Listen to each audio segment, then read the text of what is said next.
वाहगुरु जी का खालसा, वाहगुरु जी की फतेह।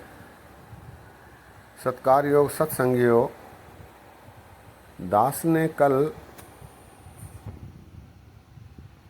राग देव गंधारी में आए एक शब्द पर आपसे विचार साझे किए। जगत में झूठी देखी प्रीत। गुरु तेग बहादुर साहब जी का ये शब्द था। देव गंधारी राग के बाद आज राग विहागड़ा में गुरु अर्जन देव जी महाराज जी के एक शब्द पर विचार साझे करते हैं।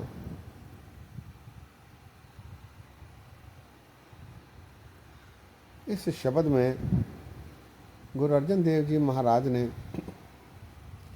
संसार में व्याप्त बुराइयों का चित्रण करते हुए उससे बचने के उपाय दर्शाए हैं।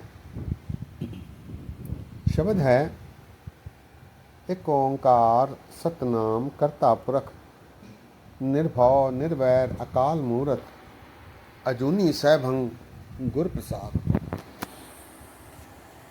राग बिहागड़ा चौपदे महला पंजवां घर दूजा।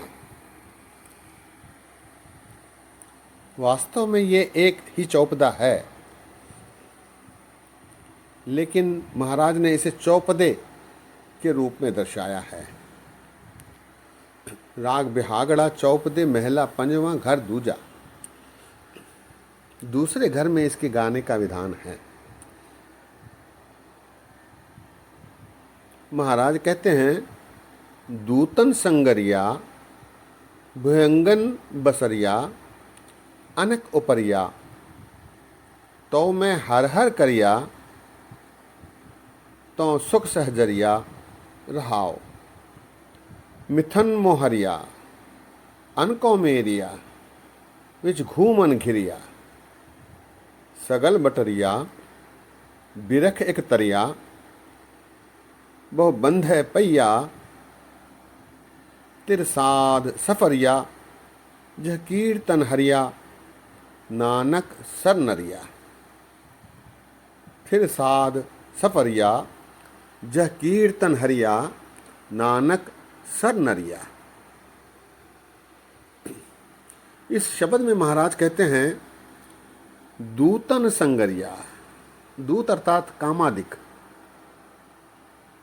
बुराइयां, विकार, कामादिक विकारों से मैं ग्रसित हूँ। ये मुझे ऐसे डसते हैं जैसे सांप डसते हैं। भयंगन बसरिया, इनके साथ रहना ऐसा है जैसे सांपों के साथ रहना हुआ।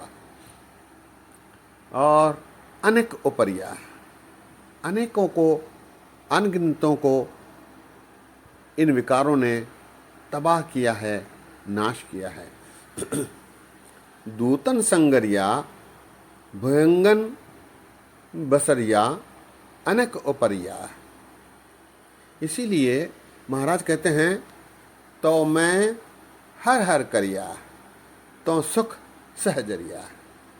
इनसे बचने के लिए मैंने हरि कीर्तन किया, हरि का नाम लिया, हरि की सिमरन किया, हरि की सिफत की, जिससे मुझे तो सुख सहजरिया, आत्मक आनंद की प्राप्ति हुई, सुखों की प्राप्ति हुई।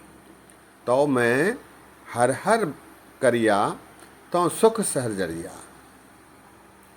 तो सुख सहजरिया रहाओ। आगे महाराज कहते हैं, मिथन मोहरिया अनको मेरिया विच घूमन घिरिया। मिथन मोहरिया, मोहरिया अर्थात मोह। ये जो मोह, पदार्थों का मोह, माया का मोह, परिवार का मोह, नेतागिरी का मोह, प्रधान बनने का मोह, मेंबर बनने का मोह, अपने आप को ऊंचा दिखाने का मोह, ये जो मोह हैं ये मिथ्या हैं, झूठे हैं। महाराज कहते हैं, मिथन मोहरिया अनको मेरिया। अनको मेरिया अर्थात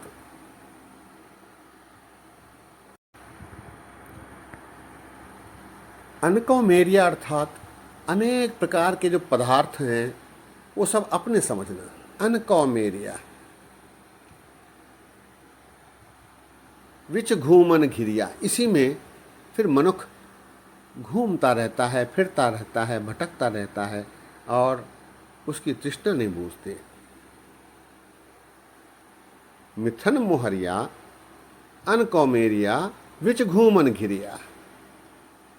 तीसरे पद में महाराज फरमाते हैं, सगल बटरिया बिरख एक तरिया वह बंध है परिया। सगल बटरिया, सत्संगियों, बटेर कहते हैं एक पक्षी को। महाराज कहते हैं कि ये संसार एक वृक्ष है जिसमें सारे पक्षी एक जगह इकट्ठे होते हैं और सवेरे अपने अपने स्थानों पर, गंतव्य स्थानों पर चले जाते हैं। इसी प्रकार संसार में मनुष्य जीव सारे इकट्ठे होते हैं और अपना समय आने पर, सवेर होने पर, जिंदगी की अवधि पूरी होने पर उड़ जाते हैं। वो अपने गंतव्य स्थान पर जाते हैं जिसका किसी को पता नहीं रहता।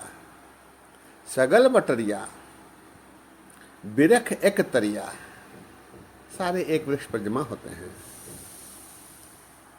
बहु बंध है परिया, लेकिन मनुष्य जीव इस संसार में आते हैं लेकिन वो इन बंधनों में ही, माया के बंधनों में ही जकड़े रहते हैं, उसी में फंसे रहते हैं, परमात्मा का नाम लेने से बिसर जाते हैं।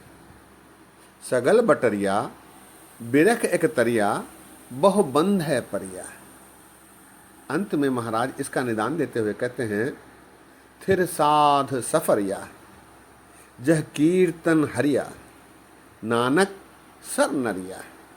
थिर साध सफरिया, सफरिया अर्थात सभा, सत्संग में सभा करनी, सत्संगत में जाना, वही एक स्थिर मार्ग है, वही एक स्थिर उपाय है, वही एक स्थिर रास्ता है। थिर साध सफरिया जह कीर्तन हरिया, वहाँ हरि कीर्तन होता है, प्रभु का गायन होता है, प्रभु की प्रशंसा होती है, प्रभु का यशोगान होता है, परमात्मा द्वारा दर्शाए गए उपदेशों को सुना जाता है, उस पर चलने की कोशिश की जाती है। वही साथ संगत, वही सत्संग है। थिर साध सफरिया जह कीर्तन हरिया नानक सर नरिया। इसीलिए हे नानक, मैं उस सत्संग की शरण में जाना चाहता हूँ, जा रहा हूँ, जहाँ पर सफलता प्राप्त होने की संभावना बनी रहती है। शब्द एक बार फिर, दूतन संगरिया भुयंगन बसरिया अनेक उपरिया, तो मैं हर हर करिया तो सुख सहजरिया रहाओ मिथन मोहरिया अन कौमेरिया विच घूमन गिरिया सगल बटरिया बिरख एक तरिया बहुबंद है परिया। थिर साध सफरिया जह कीर्तन हरिया नानक सर नरिया, नानक सर नरिया।